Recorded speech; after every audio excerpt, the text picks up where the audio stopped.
This is the story of Pakistan International Airlines Flight 8303. On the 22nd of May 2020, almost 4 years ago at the time of recording this video, Pakistan and the world at large was emerging from the first wave of the COVID-19 pandemic.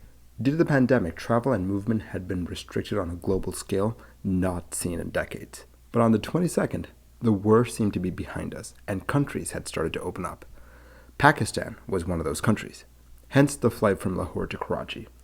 The Airbus A320 took off with no issues, and within no time it was closing in on Karachi. The pilots were in touch with Karachi Control, and they were assigned the Nawabshah 2 Alpha Star, or standard terminal arrival. Today they would be landing on runway 25 left. Think of a star as an airway to get near an airport. The first officer was flying the plane decided to take the plane down. At 9:15 a.m. local time, the pilots wanted to get down to 10,000 feet. The controllers cleared them in and asked them to fly directly towards the waypoint MAKLI. This meant that they wouldn't have to fly the Nawabshah approach, and this was shorter. Here's the MAKLI and Nawabshah approaches compared. In the cockpit, the pilots programmed the FMS, or the flight management system, for the Ayala Zulu approach to runway 25 left. At 9:23 a.m., the controllers came on and said, "Pakistan 8303, contact approach 125.5. But there was no reply. They tried again. No reply. They tried again. No reply. After 3 attempts, the controllers tried to get a plane nearby to relay a message to the Airbus A320, but still nothing. Then, out of options, the controllers called flight A303 on the guard frequency. The guard frequency, for those of you that don't know, is a frequency that is monitored by all pilots and controllers. It's there for emergencies like this one. But A303 still hadn't responded after 2 radio calls. Then, after the 3rd radio call, they came on and said, "Strength 2, sir, confirmed, changeover to 126.5. Contact was re-established with flight A303. Once the jet had been handed over to Karachi Approach cleared them all the way down to 3,000 feet. By this point, the jet was at MAKLI, the waypoint that we were talking about before. But there was just one small problem. They were way higher than they needed to be. You see, by the time they hit MAKLI, the jet needed to be stabilized at 3,000 feet. Flight A303 was closer to 9,000 feet. The controllers chimed in and asked, "Pakistan 8303, confirmed track mile comfortable for descent," which basically translates to, "You guys sure that you can make this?" The pilots just replied with, "Affirm." At this point in the cockpit, there was confusion. The captain said, "What has happened? Take out the hold," referring to the holding pattern that the computer had programmed in so that they could lose altitude. The first officer just replied with, "Hold taken out. Should we report this happening?" The captain just says, "No, this could be due to the hold. Tell Karachi Approach that we're established on the localizer." The captain wanted to go ahead with the landing. In a normal landing, you're supposed to come in towards the runway at a shallow 3-degree angle. Flight 8303 was nowhere near that. They were almost at 6 degrees. Now, this meant that they'd have to intercept the glide slope from above. While this isn't uncommon, it's much harder than intercepting the glide slope from below. To get down fast, the pilots extended the speed brakes, increasing the drag on the plane. Karachi Tower was watching all of this unfold. Karachi Tower then called up Karachi Approach on a hotline to let them know that flight 8303 was too high. The approach controller just said that he'd let them orbit for a bit to lose altitude, but despite the speed brakes being out, the plane was still too high when they were 10 nautical miles from the runway. They were supposed to be at 3,000 feet, but instead they were at 7,239 feet. But the pilots were committed to this landing. Along with the speed brakes, they dropped the gear and pointed the nose down in an attempt to get down in time. The plane was now 7.4 degrees nose down. Karachi Approach, at this point, out of concern, said, "Sir, an orbit is available if you want it." The response was, "Negative, sir, we are comfortable. We can make it, inshallah." The jet continued to close in on the runway. 6.5 nautical miles from the runway, they were at 3,800 feet. But they still hadn't intercepted the localizer. The pilots pushed the nose down further, this time all the way down to negative 13.7 degrees. At this point, the autopilot cut out because the pilots were commanding really aggressive nose-down inputs, and also because of an internal disagreement between the computers. In the cockpit, a litany of warnings were going off. You had the master warning and the CRC warning going off because the jet was exceeding its max speed with the flaps extended. and also because the autopilot system had been disconnected. Then, right after that, the GPWS, or the Ground Proximity Warning System, activated.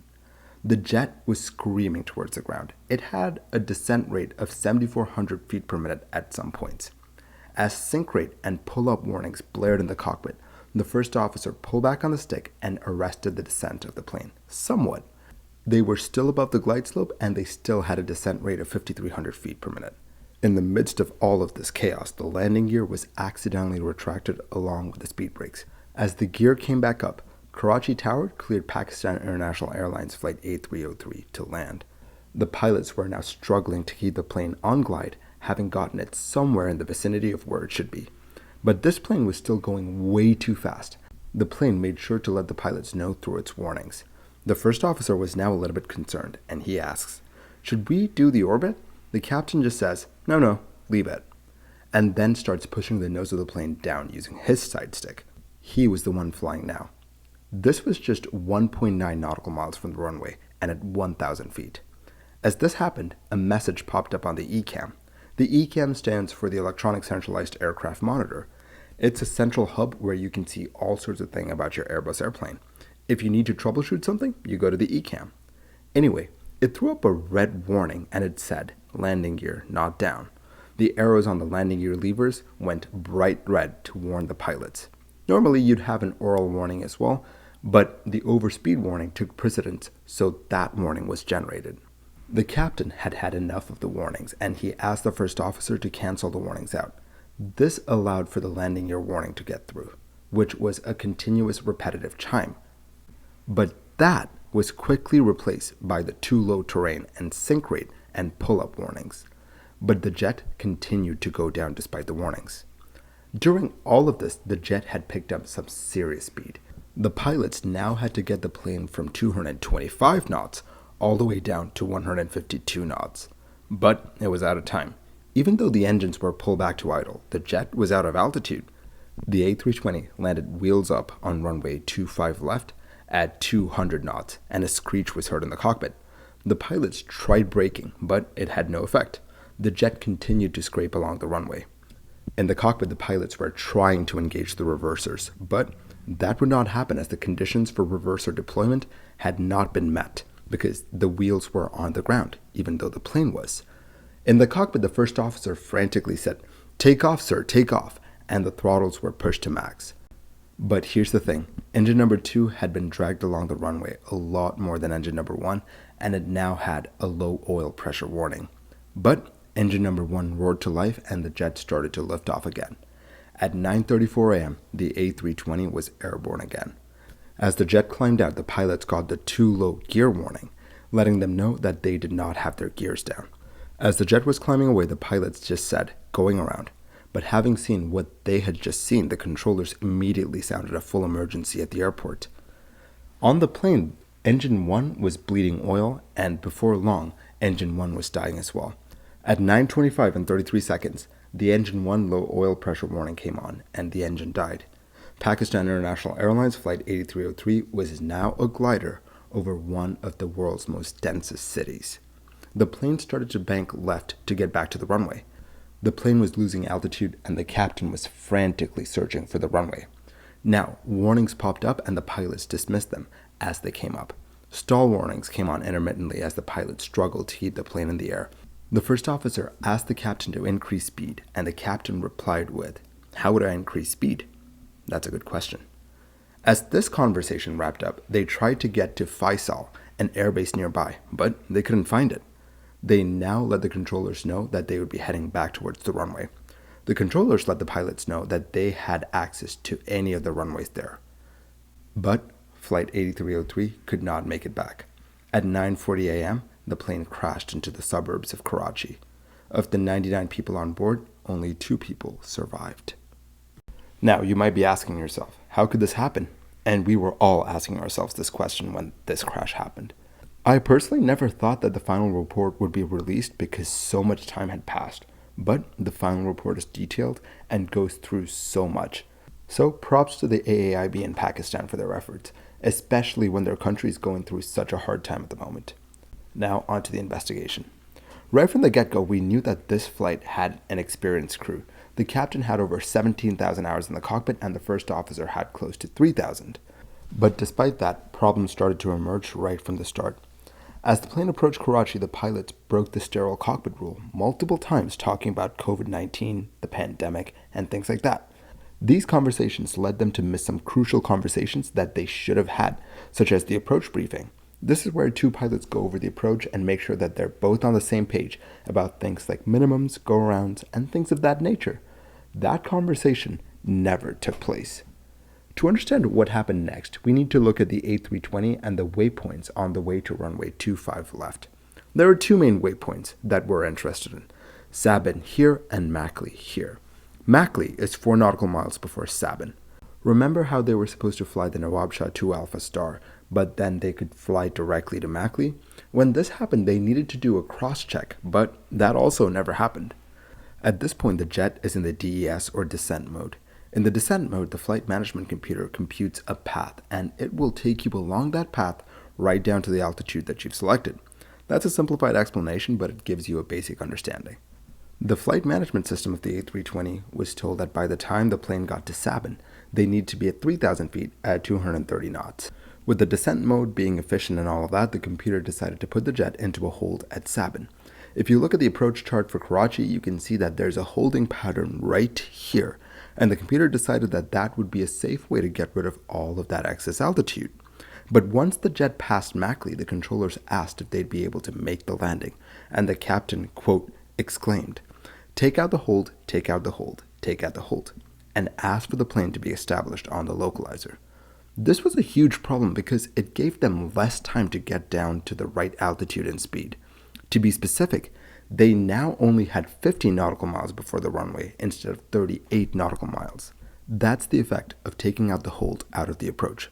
But it was still possible. But then the pilots decided to lose altitude in the open descent mode. In the descent mode that they were using before, the autopilot would follow that pre-programmed path, but in the open descent mode, the plane would just maintain the speed using the pitch angle.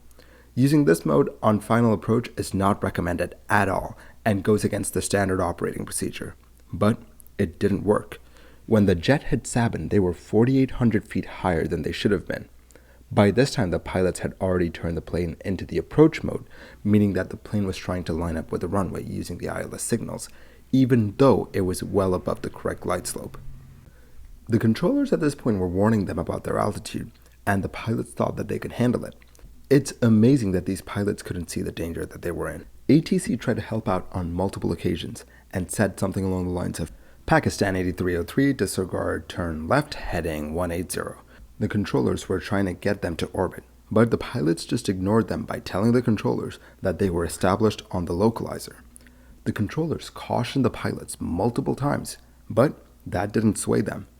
Due to the borderline reckless way the plane was being flown, they had multiple warnings going on. They had the flap over speed warning, the sink rate warning, the pull up warnings, and amidst all of this, they accidentally retracted the gear along with the speed brakes, and no one in the cockpit noticed. The ECAM warned that the gear wasn't down, but neither pilot bothered to check the ECAM. With that, they landed. This is where the biggest mistake was made. Once they hit the runway, they started to scrape along the runway, and they tried engaging the thrust reversers. From this point on, they should have committed to the landing.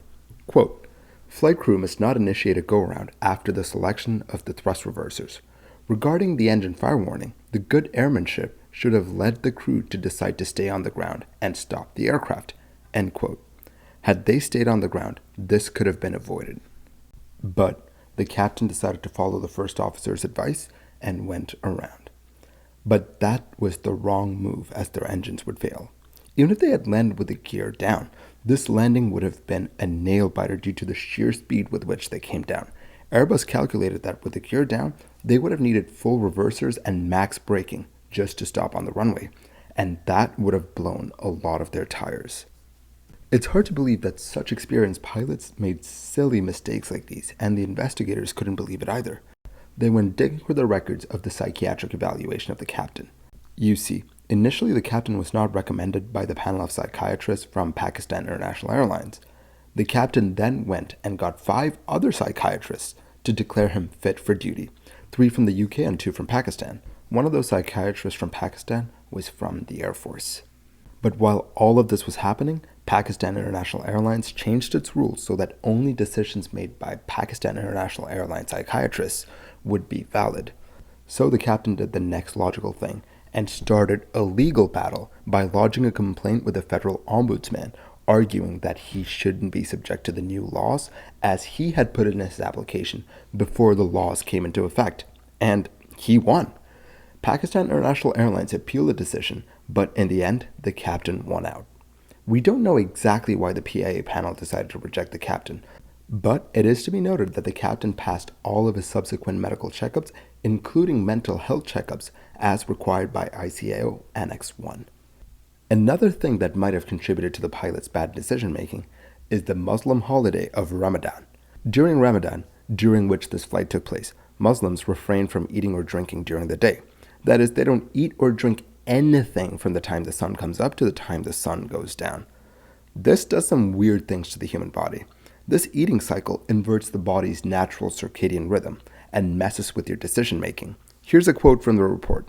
Islamic fasting, as a time-restricting eating habit, may invert the normal human day-night routine, sleep patterns, and general health. Flying with fasting may affect flight performance of a crew in terms of reduction of spatial cognition and increases the risk of somatic stressors. End quote. The pilots had eaten the evening before and then that morning. We knew that they hadn't had anything else because the CVR recorded them politely declining food that was offered to them by the cabin crew. How much fasting affected their cognition and decision-making is to be determined. Pakistan's regulations basically at that point had left flying while fasting up to the pilot. Quote, flight crew to decide about flying based on his/her judgment on medical fitness affected by a period of fasting, end quote. But after this crash, they amended the rules so that you could not fly while you were fasting.